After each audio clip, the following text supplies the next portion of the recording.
Blog Talk Radio.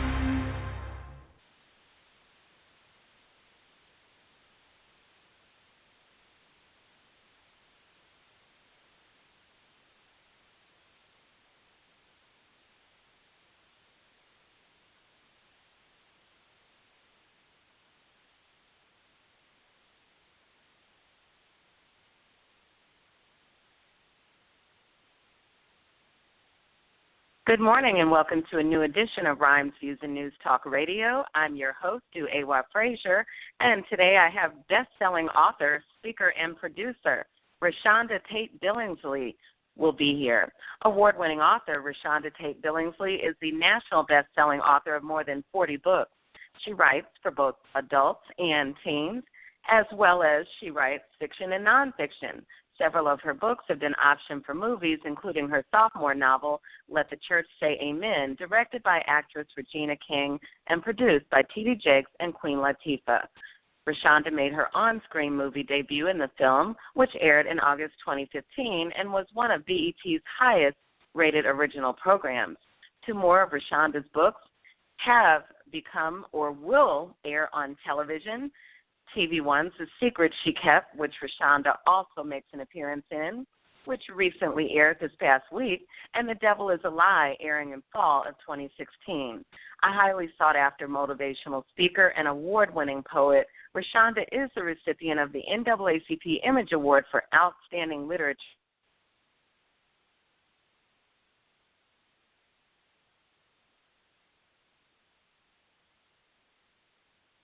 Author Victoria Christopher Murray is the co-founder of Brown Girls Books, a boutique publishing company aimed at producing quality books from fresh voices and fan favorites. The company boasts a roster of more than 40 authors.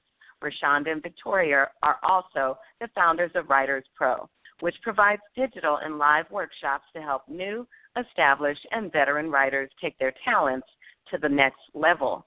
Visit Reshonda Tate Billingsley for more information. Let's pick up with Reshonda right now. Hi, am I speaking with Reshonda? You are. Thank you so much for having me on. Thank you so much. I am so excited to talk with you today. Reshonda, I've been following you and your career for many years, and let me just say you're quite an inspiration, not only for readers, but for writers like myself who are still emerging. And I just want to say congratulations for all of your success as an author, speaker, and producer. Well, thank you so much. Well, I know that you recently had a huge showing and accomplishment of your work as many, many people watched the airing of The Secret She Kept on TV One this past week, airing July 10th, and also airing once again a few days ago. And so I wanted to start with that and ask your reaction and thoughts about the responses you received on social media and as well as in recent events, what people have said to you about that. Yeah, I am so proud of this movie. TV One did an excellent job, the director, the writer, the entire cast and crew.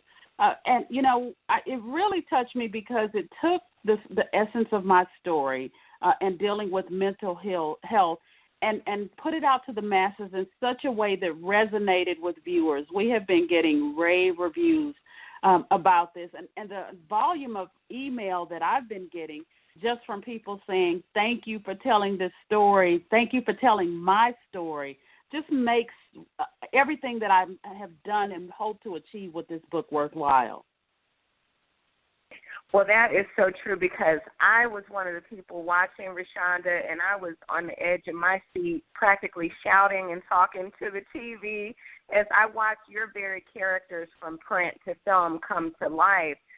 To really highlight the important issue of mental health wellness and how we really, when one person is ill in that regard, it affects so many other people around them. And I wanted to ask you, was that a difficult topic to write about? And do you feel that that's something that more Black writers should rather explore in terms of reaching people with that topic? Yes, I have mental illness like a lot of African American families in my family, and like so many families, we just kind of brush it under the rug. We don't deal with it, and so that's what I really wanted to address that in both the movie and the books. And so, it is a topic. B.B. Moore Campbell, in one of my most favorite books, tackled it. It was one of the best books ever in 72-Hour Hold. I think, we can entertain as writers, but whenever there's an opportunity to educate in addition to entertaining, I definitely think we should take it. That's so true and very important. I want to note that you do have such a wide and incredible range in your writing. I'm sure your readers constantly write you. I know you're involved with meeting with book clubs and traveling and touring. You have a award-winning co-author as well, Victoria Christopher Murray. And from the beginning of your career to now the present, I just want to ask you how you feel your range as a writer, a craftswoman of novels, has grown and changed over the years, and if you are influenced at all by current events and trends in our society. I have learned to be more of my authentic voice. One of the things in writing, I would kind of let the publisher, if they didn't really want to do that, except for when it came to, like, my second book, Let the Church Say Amen. I don't write Christian fiction, but because I am a Christian writing fiction, a lot of my faith resonates in my writing, and so I'm categorized a lot. And I did not want to seem like I was hopping on a bandwagon of Christian fiction being hot. And so I did allow the publisher in the beginning to try and guide me in a different direction. But then, the more I grew as a writer, I just decided to remain my authentic self. And that's when my career took off, when I stayed true to my voice. And, as I continue to grow, that's what I do. And I am a journalist by trade, a former television news reporter, so current events are a part of my life. My book, Mama's Boy, deals with videotaping of police and a young Black man who accidentally shoots a white police officer. Well, I wrote that 3 years ago. And so I think, it's a mirror into what is going on now, but I'm writing them, as they're happening. The book that I'm currently working on is called The House That Hate Built, and I've been working on it for several months, and it deals with the mass shooting. So unfortunately, a lot of what I write ends up coming to reality, but I am just holding a mirror up to society. Wow, that is so true. And I wanted to also mention you have a new book released, The Perfect Mistress, as well as you and Victoria Christopher Murphy continue to build your publishing under Brown Girls Books. Please feel free to discuss your current projects and what you're moving forward with. Yes, I have The Perfect Mistress is my newest release, and it is about a woman that learns how to be, quote-unquote, the perfect mistress because she accompanied her father on his extramarital affairs when she was a little girl, and how that affected her relationship with her mother and then herself when she became an adult. And one of the things, I write layered stories, and so I am not writing a book glorifying mistresses at all. I've been married 20 years. That's not anything I would ever do. But what I wanted to do though was show I'm a big motivation person, and so I wanted to show this woman that had chosen that as her path to be mistresses, where that came from, and it came from a father not realizing his actions were corrupting his daughter. And then I wanted to deal with the mother-daughter dynamic of a mother blaming her daughter for knowing this and in her mind, helping destroy her marriage. So I explore a lot of family dynamics and just the whole issue of what makes a person into who they are, and that's with The Perfect Mistress. And then Victoria and I have a book coming out. It actually will be out in April of next year called A Blessing and a Curse, and it's the final book in the Rachel Jasmine series. Oh, wow. I know your readers are really looking forward to that. Now, how far in advance can your readers purchase any pre-order and get advance copies of your book? Well, they pre-order, but they don't release them until the book actually comes out. Now, if they're on my mailing list, we do give away advance copies of my books when a couple of months before they actually come out, but they have to be on my mailing list for that. Okay, wonderful. And Reshonda, you recently had an event at the Hempfield Branch Library this past Saturday. Can you tell us about that event and how you were connecting with your readers? Yes, it was a Brown Girls Books event. It was presenting our authors. And one of the things that I love about my publishing company is just giving that opportunity to new and rising authors. And so we held an event. It was a packed house. It was wonderful. And our young authors, Morgan Billingsley and Jackie Lee, were there with their books. Lachelle Weaver has a new book out, and I was so proud of her. Because it was her debut book event. And then we had other authors on our roster, Jacqueline Thomas, Cassandra Durham. So it was a great experience and exposure for readers to meet some of our Brown Girls authors. Oh, that's wonderful. And knowing that after realizing that your books, you have 40 books under your belt, you and Victoria Murphy boast a roster of 40 authors. Quite interesting number, 40. I just want to ask you, what has been your tireless motivation in being a prolific author and then continuing to sort of reach back and help other authors by having your own publishing venture? You know, I believe every minute you spend talking about what you don't have time to do could be spent doing it. So I utilize all of those spare moments to do everything that I do. And that's kind of my motivation. My motivation is that there's no limit to my dreams. And so Wow. If I want to write nonfiction, then I feel like I can. I remember I was in the 10th grade, and we had to I met with a counselor. She wanted to know what I wanted to be. And I said an author, an anchor, and an actress. And she said, well, this isn't kindergarten. You have to choose one. You can't do all of those things. And I've always been a why not? Why can't I do all of those? Now, I wish I could find that lady because I'd say, how you like me now? Exactly. I love that. They say success is the best revenge, and you Right. are certainly personifying that.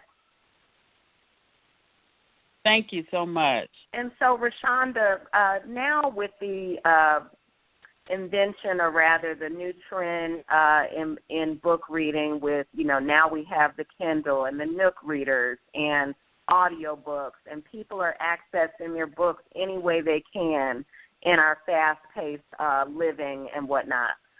What are some of the ways that you reach your readers or strive to reach your readers in non-conventional or traditional ways, off the page, so to speak?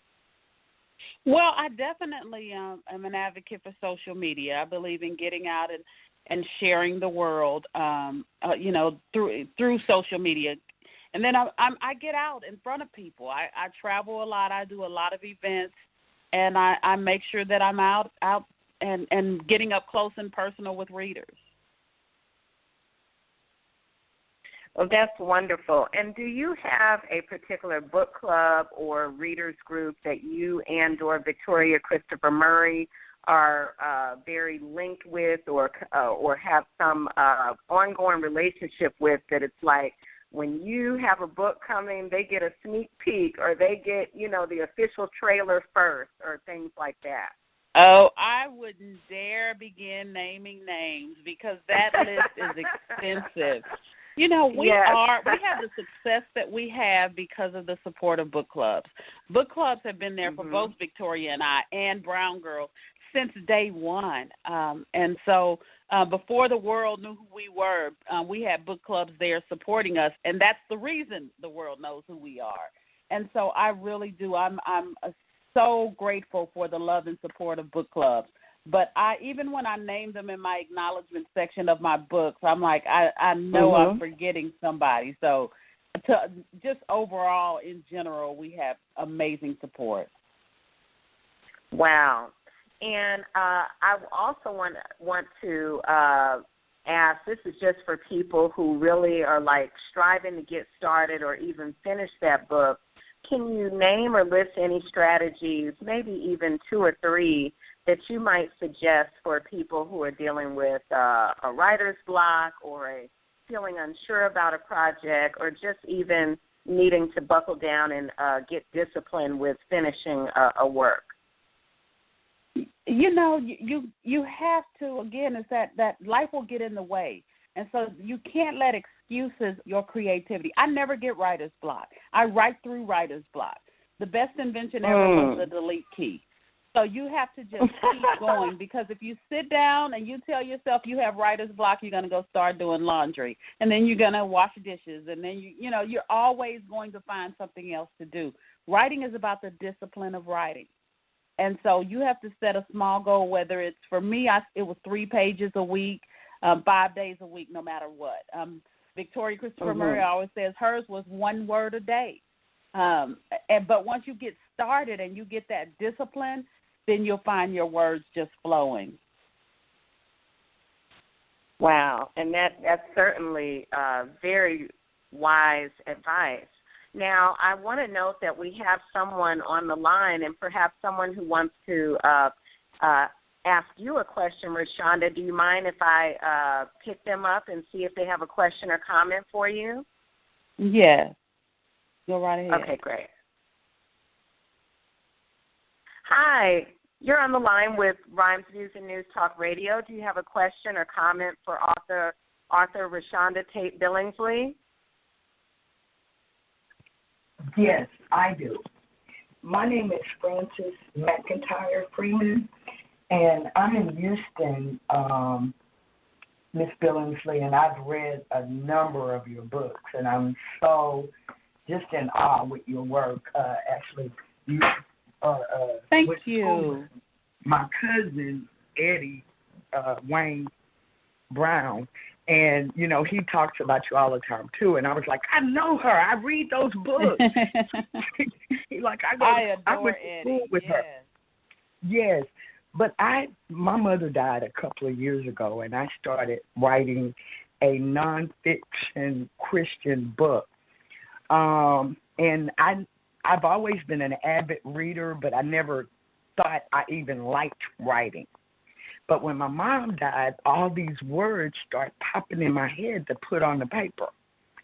And I'm writing a book now, and I'm just curious, as a nonfiction book, what is an average amount of material, or when do you know, okay, my book is done, or I've done to that part? Yeah, you have, once you feel your story is told, you really have to cut it off, because you will keep rewriting for 8 years.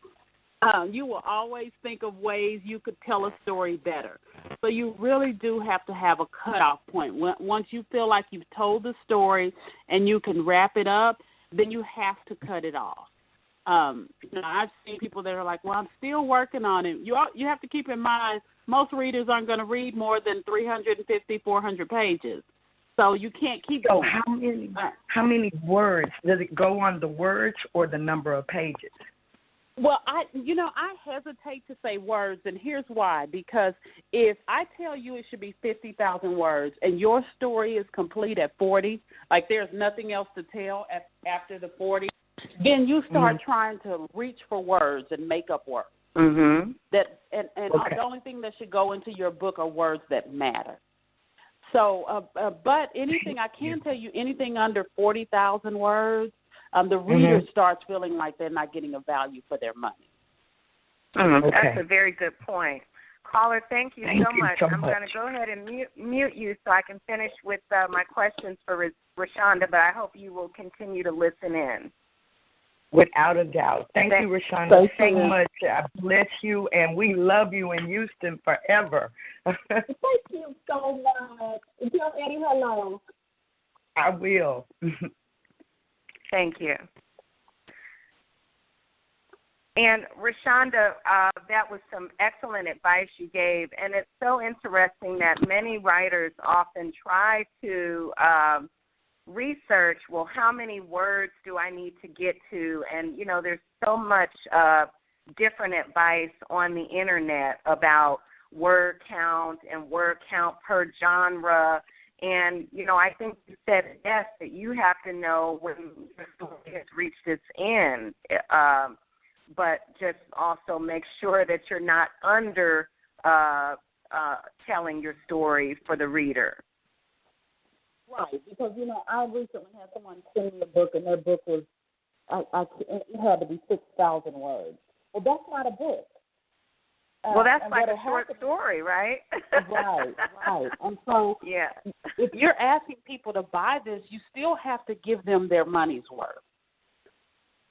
So while there's no set number of words you should have, for instance, with a publisher, my publisher will tell me, my contract says that my books have to be at least 80,000 words. These are full-length novels. Well, sometimes I turn in a little bit under 80,000 words. Sometimes I may turn in 90,000. You know, it just depends on the range.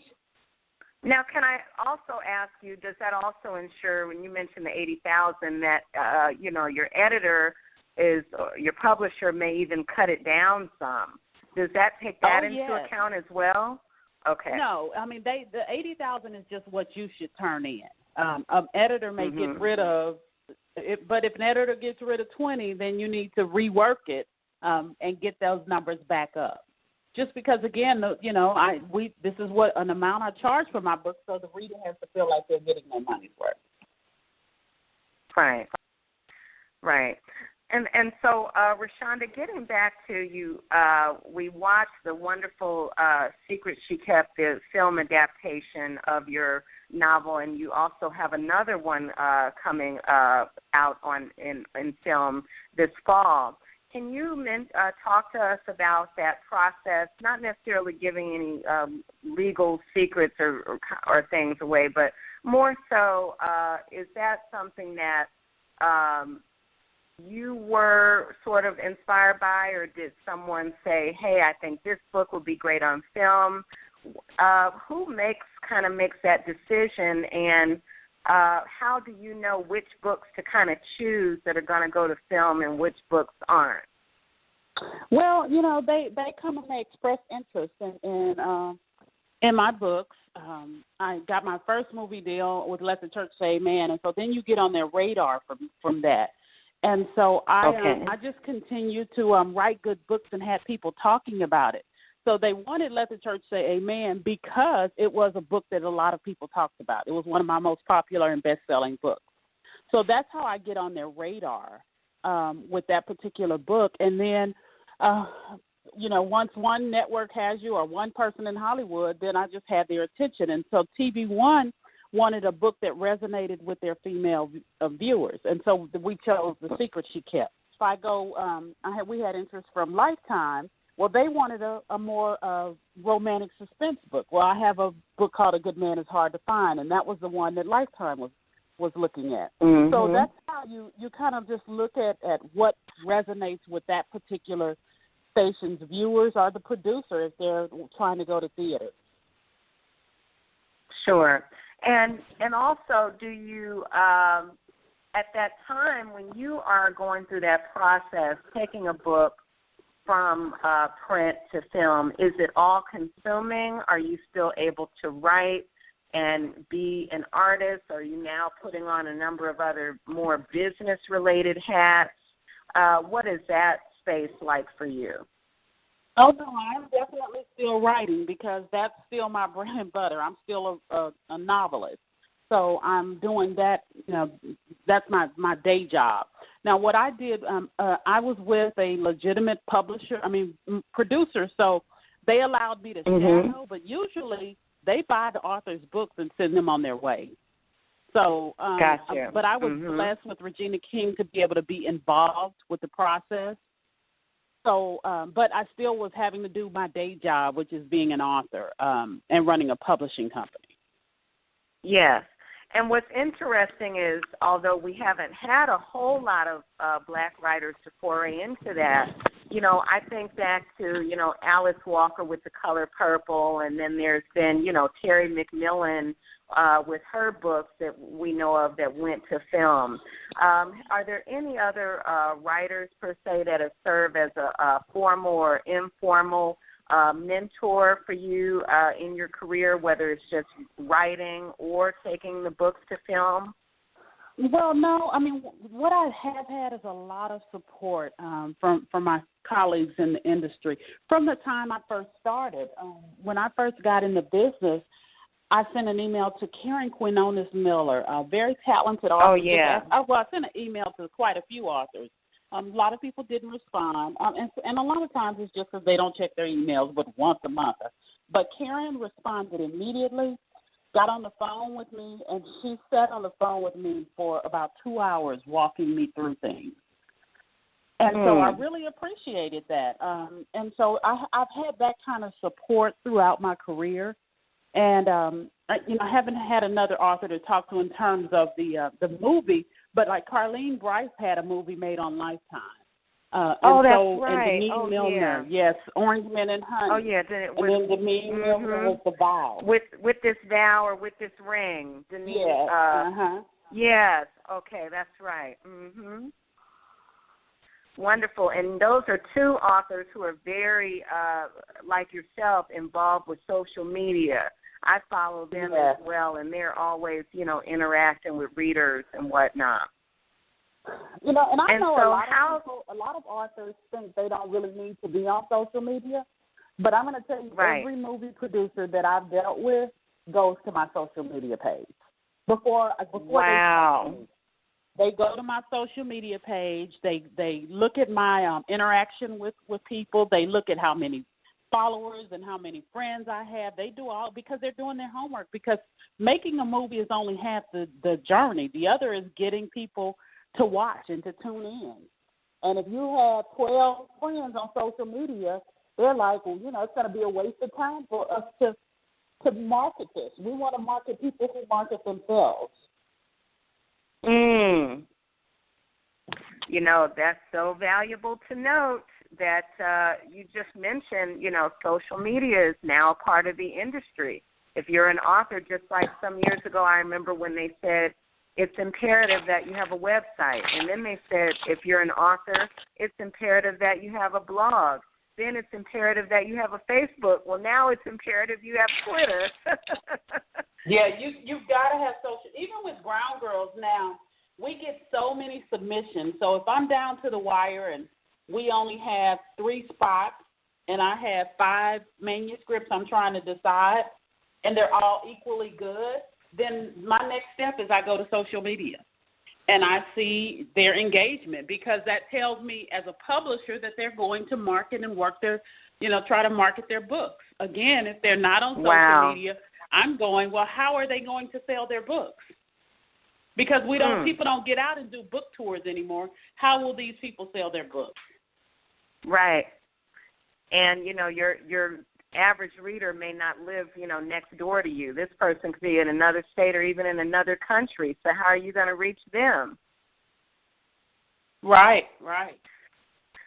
Reshonda, I had no idea we have less than a minute out. I just want to thank you so much. It's been a great conversation, so inspired by you, and really wishing you continued success in all of your creative endeavors, no matter what you do. Thank you for this opportunity to talk with you. Thank you so much for having me. And have a good day. And I will thank you too. And I was just speaking with Reshonda Tate Billingsley. Please visit her website at ReshondaTateBillingsley.com. Also, follow Miss Tate Billingsley on Twitter at RESHONDA Reshonda, Reshonda T. I was live tweeting during our radio interview, and check out all of her recent books. Thank you again for joining me.